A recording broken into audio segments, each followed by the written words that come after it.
गांधी जी ने ही पाकिस्तान का निर्माण किया था, तो उनका राष्ट्रपिता उनको हम मान सकते हैं, लेकिन अपना भारत का राष्ट्रपिता नहीं मान सकते हैं।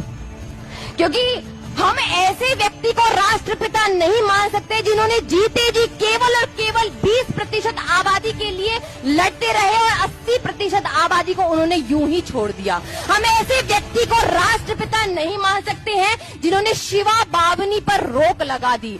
हमारे छत्रपति शिवाजी महाराज की एक कविता थी जिसको शिवा बावनी कहते हैं।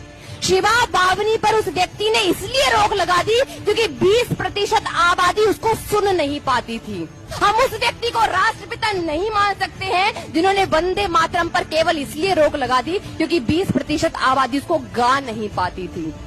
हिंदू मुस्लिम एकता के नाम पर उन्होंने कहा कि अब हम हिंदुस्तानी भाषा को लागू करेंगे, और उस हिंदुस्तान, ध्यान से सुनिएगा, और उस हिंदुस्तानी भाषा को लागू करते करते, जिसमें उर्दू ज्यादा और हिंदी कम थी, उस भाषा को लागू करते करते, क्योंकि एकता वाली भाषा बनाई है उन्होंने, तो उन्होंने माता सीता को बेगम सीता कहकर पुकारा और श्री रामचंद्र को उन्होंने बादशाह राम कहकर पुकारा।